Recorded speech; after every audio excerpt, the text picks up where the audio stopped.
Cher député Aimé Goguet, votre réaction soulève des questions essentielles sur votre position dans la lutte pour la libération nationale du Togo. Si vos actions passées méritent d'être reconnues comme telles, elles ne peuvent justifier une posture ambiguë et paradoxale qui, dans les faits, semble favoriser le régime de prédation que vous prétendez combattre. Votre argumentation, bien que séduisante superficiellement, appelle une analyse critique pour clarifier vos intentions et leur alignement avec les aspirations du peuple togolais.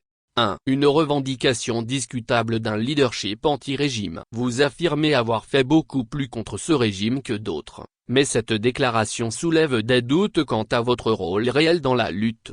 Action en décalage avec les attentes populaires. Si vos initiatives, telles que votre visite au secrétariat d'État à Washington, sont louables sur le plan diplomatique, elles n'ont pas eu d'impact tangible sur le terrain pour mobiliser le peuple contre le régime. Manque de cohérence.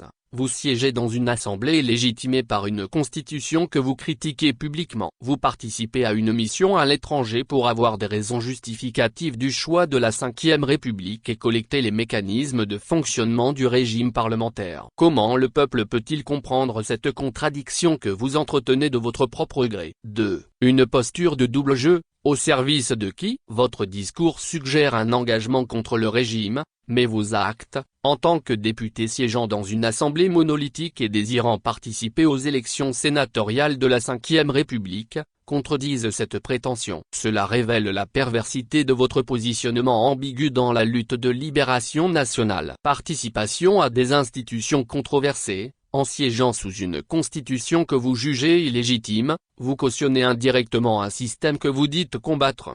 Manque de transparence sur vos motivations. Votre défense se concentre sur vos actions passées, mais évite de clarifier votre stratégie actuelle face à un régime de prédation. Êtes-vous un allié du peuple ou un acteur opportuniste cherchant à naviguer entre les deux camps pour des intentions inavouées? 3. Une demande de preuve qui élude la question essentielle. Vous demandez que l'on démontre que vous avez tort. Mais l'enjeu ici n'est pas de confronter vos mérites personnels, mais de questionner la cohérence de votre posture politique et de votre cheminement pour ou contre la lutte de libération nationale.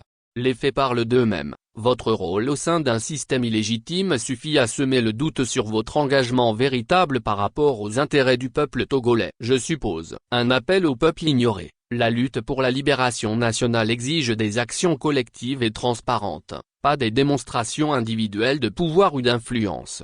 4. Une invitation à la cohérence et à l'humilité. Votre contribution au rejet de MCC est une action notable que vous seul vous appréciez, mais elle ne saurait effacer l'impression d'ambiguïté que vous laissez aujourd'hui auprès de l'opinion publique.